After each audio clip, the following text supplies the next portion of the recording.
Eh bien salut, je voudrais dans cette vidéo vous donner juste quelques explications concernant les dosages d'oxydoréduction. Je me suis intéressé dans cette vidéo au dosage d'une solution de sulfate de fer 2 par le permanganate de potassium. Nous avons le dispositif expérimental déjà représenté que voici. Dans un dosage d'oxydoréduction, la solution dosane doit être placée dans la burette. La solution dosane est encore appelée solution titrante. La solution dosée doit être placée dans le bécher ou bien dans un NaHLN meilleur.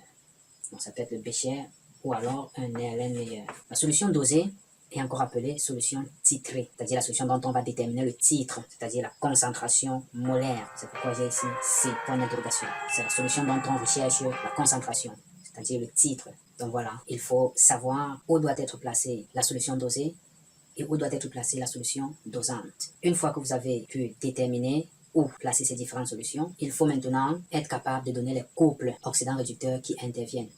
Dans certains cas, on vous donnera peut-être les potentiels standards des couples intervenants. Si jamais vous n'en avez pas, vous devriez donc donner les couples redox intervenants. Pour le dosage d'une solution de sulfate de fer 2 par le permanganate de potassium, nous avons deux couples redox, le couple Fe3+ bar Fe2+, et le couple MnO4- bar Mn2+.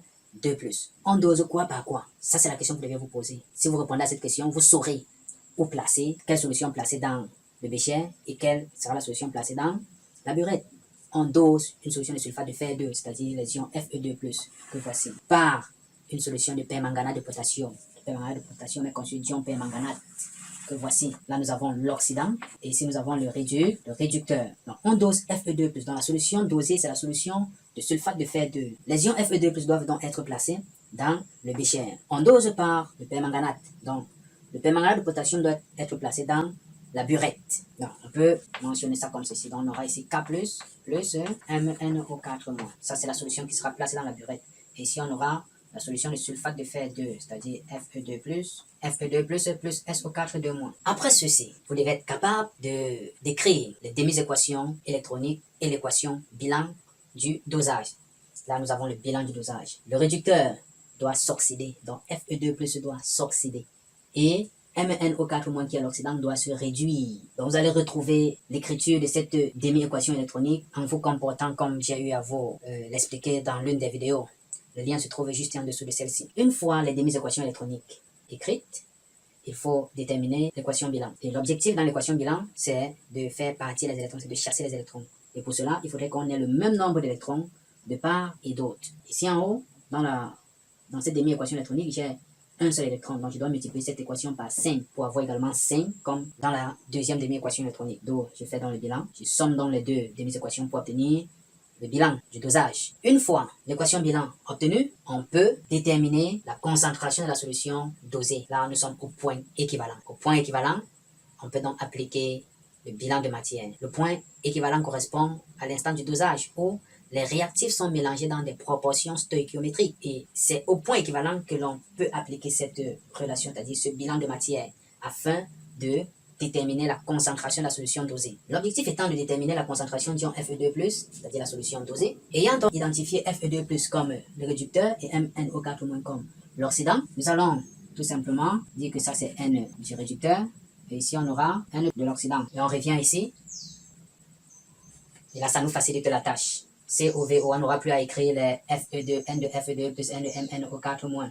Au point équivalent, nous avons N de Fe2 plus sur 5 égale à N de MnO4-. Fe2 plus étant le réducteur et MnO4- étant l'oxydant, nous allons écrire NR sur 5 égale à NO. Cela implique qu'on aura CRVR sur 5 égale à COVO. L'objectif étant de déterminer la concentration de la solution dosée, c'est-à-dire la solution des ions Fe2+, c'est-à-dire la solution de sulfate de fer 2 contenue dans le bécher de couleur verte. On va donc tirer la concentration de cette solution qui est Cr. Donc la concentration de Fe2+, qui est Cr, est égale à 5 fois COVO sur VR. Donc Cr est égal à 5 COVO sur VR. Et on fait l'application numérique, connaissant les données. Nous avons la concentration de la solution oxydante de permanganate de potassium de couleur violette qui est connue, le volume de la descente de burette qui est 20 ml.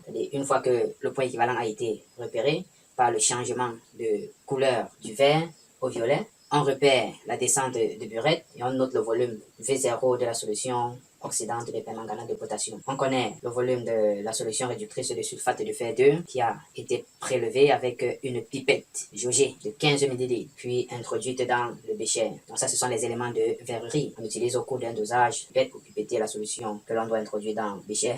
On a la burette qui doit contenir la solution dosante. Ce barreau aimanté fonctionne avec l'agitateur magnétique. Lorsqu'on met l'agitateur magnétique en marche, alors le barreau aimanté se met en rotation dans la solution afin d'homogénéiser la solution, c'est-à-dire rendre la solution homogène. Là, on n'aura pas à tourner la solution de manière mécanique avec une baguette en verre, par exemple. Donc, l'agitateur magnétique muni de son barreau aimanté nous aide à homogénéiser, n'est-ce pas, notre solution au cours du dosage. Donc voilà le rôle de ces deux éléments. Donc ce dispositif expérimental est un dispositif complet. Quel que soit le dosage, il suffira, comme je l'ai dit au départ, de savoir quelle est la solution qui doit être introduite dans le bécher, c'est-à-dire la solution dosée dont on recherche la concentration, et la solution dosante dans la burette, c'est-à-dire la solution de titre connu dont on connaît la concentration. Donc voilà pour cette explication concernant les dosages. Ce qu'il faut également savoir, c'est que au point équivalent, le repérage se fait par un changement de coloration de la solution. Il s'agit d'un changement persistant.